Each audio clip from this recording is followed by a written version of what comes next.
subtle from the gross sweetly. With great industry it ascends from the earth to the heaven, and again it descends to the earth and receives the force of things superior and inferior. By this means you shall have the glory of the whole world, and thereby all obscurity shall fly from you.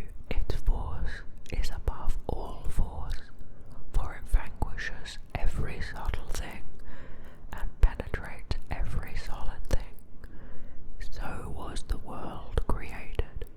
From this are and do come admirable adaptations, where of the means is here in this. Hence I am called Hermes Trismegistus, having the three parts of the philosophy of the whole world. That which I have said of the operation of the sun is accomplished and ended. That was, I'm going to be completely upfront, very strange, though interesting and seeming to be full of metaphor and symbolism. It's just very strange writing. I'd probably need to textually decipher that and maybe read a companion piece to fully even understand what that meant. If you have a theory, I'd love to hear it, because that was strange. Now to the background and early Arabic versions. Beginning from the 1st century BCE onwards, Greek text attributed to Hermes Trismegistus, a syncretic combination of the Greek god Hermes and the Egyptian god Thoth, appeared in Greco-Roman Egypt.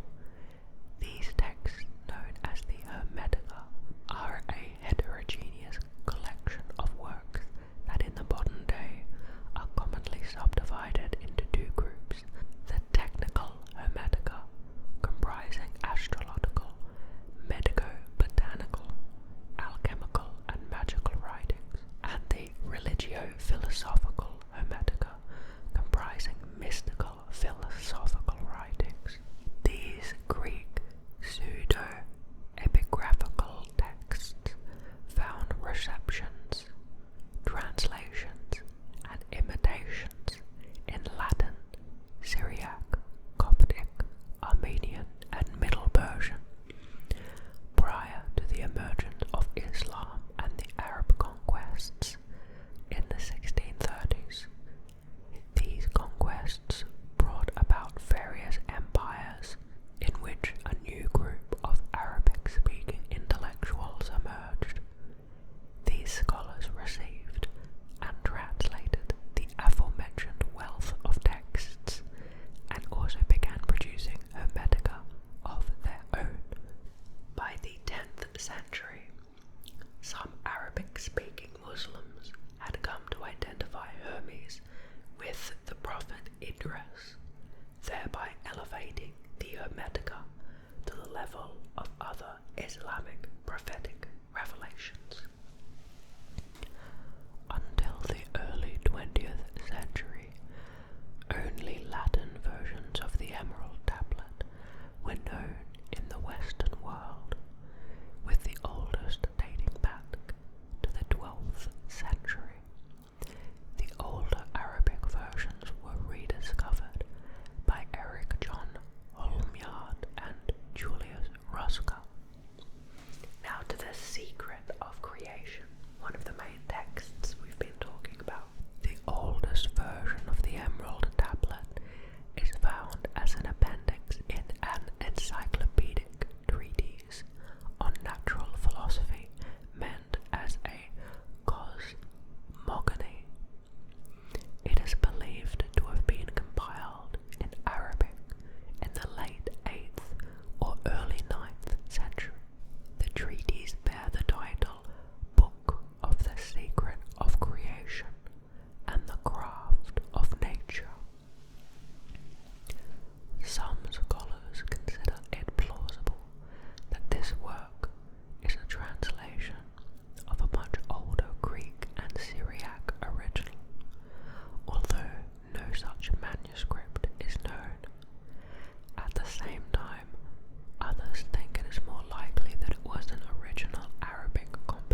of Creation presents a narrative that outlines key philosophical and alchemical ideas.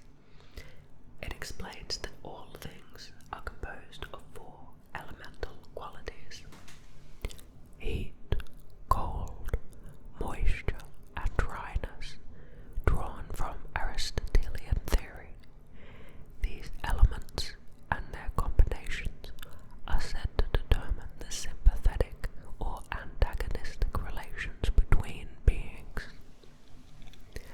In the frame story, Balinus, a legendary figure known as the Master of Talismans, discovers a crypt beneath a statue of Hermes Trismegistus. Inside he finds a tablet made of emerald, held by an old man seated with a book. The central part of this text is an alchemical treatise, notable for introducing, for the first time, the theory that all metals are formed from 2 basic substances, sulfur and mercury. This concept later became a foundational idea in medieval alchemy. Emerald was the stone traditionally associated with Hermes, while quicksilver was his metal and Mercury his planet. Mars was associated with red stones, and iron and Saturn with black stones and lead. People in antiquity thought of various green-colored minerals, such as green jasper and even green granite, as emerald. The text of the Emerald Tablet appears in the Book of the Sacred Creation as an appendix.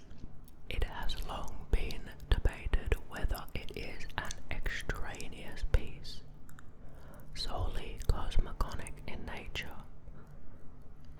Before we move on, cosmogonic is something, it's the type of astronomy that's to do with how the universe works and how it began. Okay, solely cosmogonic in nature, or whether it is an integral part of the rest of the work, in which case it could have had an alchemical significance from the outset. It has been suggested that the Emerald Tablet was originally a text of talismanic magic that was only later understood as being alchemical in nature. This may have been due to it having been divorced from its original context in the Book of the Secret of Creation, and instead having been commonly transmitted through the alchemical treatise containing the Vulgate. Julius Ruska observed that the tablet's cosmogony in the Book of the Secret of Creation seemed neither Islamic, Iranian, nor Christian. He speculated that it might reflect Chaldean, Iranian, or Gnostic ideas from the regions northeast of Iran along the Silk Road. Chang Kong proposed an origin further east, as he believed Hermes Trismegistus to have been Chinese. He noted that the Chinese aphorisms commonly hailed from legendary slabs and steels in caves and temples. Tu Gong produced a speculative Chinese rendition of the tablet, which he based on John Reed's Vulgate translation. He then claimed the tablet's origin to be a Han Dynasty Taoist text known as the Guanzi. Joseph Needham rejected this theory as not yet having been sufficiently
Renaissance and early modernity.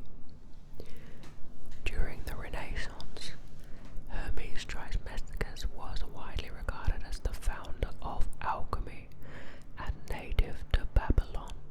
He was thought to be a contemporary of Noah or Moses, and his legend became intertwined with biblical narratives.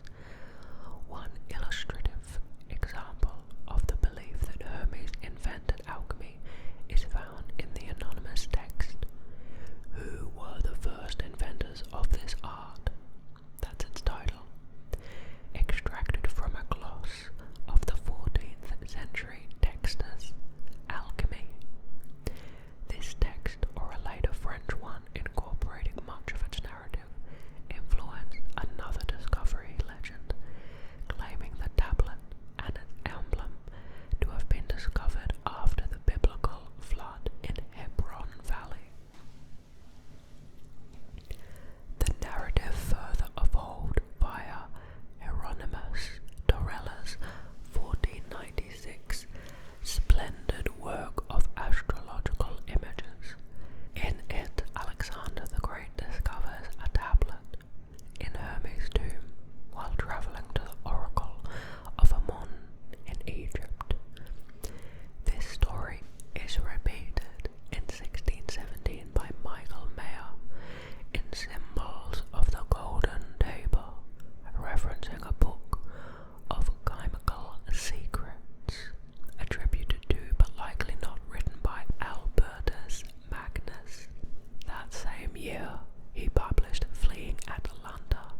It was illustrated by Matthias Marian the Elder, possibly with cooperation from his cousin Theodore de Bry, with 50 alchemical emblems, each accompanied by a poem, the score of a fugue, and alchemical and other mythological explanations. Among them were ones depicting verses from the tablet. The first printed edition appeared in 1541 in Of Alchemy. It was published in Nuremberg by Johann Petrus and edited by a certain Chrysogonus Polydorus. Polydorus is likely a pseudonym used by the Lutheran theologian Andreas Osiander, who edited Copernicus's On the Revolutions of the Heavenly Spheres in 1543, also published by Petrus. This edition of the Emerald Tablet, which is similar to the Vulgate version, is accompanied by Ortolanus' commentary. By the early 16th century, the writings of Johannes Trithimus marked a shift away from a laboratory interpretation of the Emerald Tablet to a metaphysical approach. Trithemius equated Hermes, one thing, with the monad of Pythagorean philosophy and the Anemona Mundi. This interpretation of the Hermetic text was adopted by alchemists such as John D. Heinrich Cornelius Agrippa and Gerhard Dorn. In 1583, Dorn published On the Light of Physical Nature by Christoph Corvinus. This Paracelsian treatise drew up a detailed parallel between the Emerald Tablet and the Genesis creation narrative. Now we move to a subheading called Emblem, simply. From the late 16th century onward, the Emerald Tablet was often accompanied by a symbolic figure translated as Emerald Tablet of Hermes. This figure is encircled by an acrostatic in Latin, which translates to visit the interior of the earth, and by rectifying, you will find the hidden stone.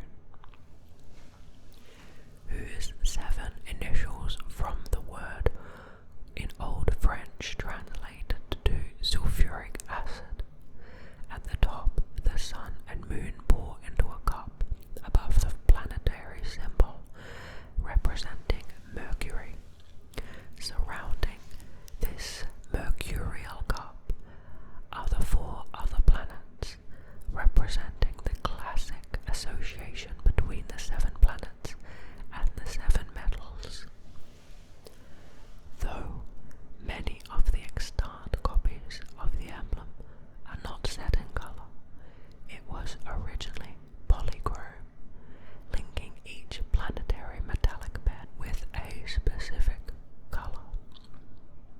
At the center are a ring and a globus crucica. At the bottom, the celestial and terrestrial spheres. 3 charges represent. According to the accompanying poem, the 3 principles of Paracelsian alchemical theory, the eagle signifying quicksilver and the spirit, the lion signifying sulfur and the soul, and the star signifying salt and the body. Finally, 2 sure hands appear alongside the image, affirming the creator's veracity. The oldest known printed reproduction of this emblem is found in the Golden Fleece, attributed to Solomon Trismosen, likely a pseudonym employed by a German Paracelsian, wherein the image was accompanied by a didactic alchemical poem in German, whose title translates to Interpretation and Explanation of the Painting or the Figure. Then in the Enlightenment, from the dawning 17th century Enlightenment onward, a number of authors began to issue challenges to the attribution of the Emerald Tablet to Hermes Trismegistus. Chronologically, first among them was the former alchemist Nicholas Guibert.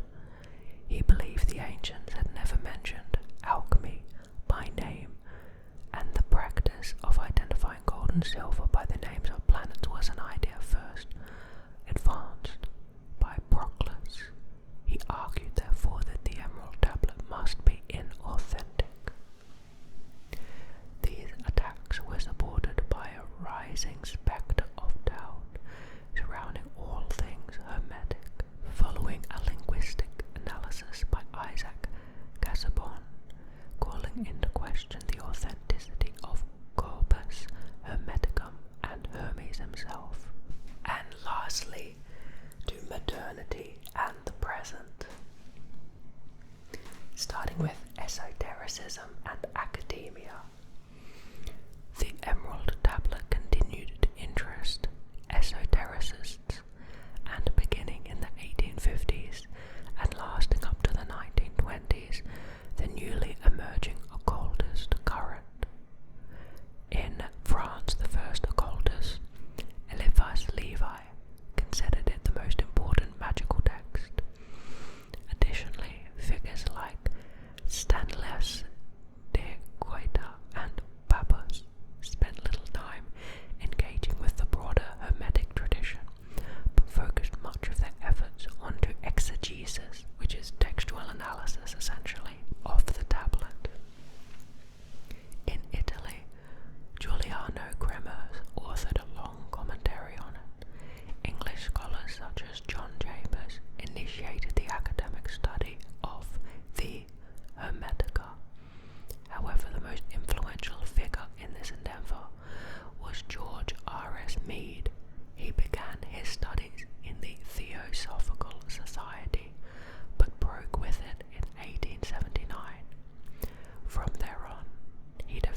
reunited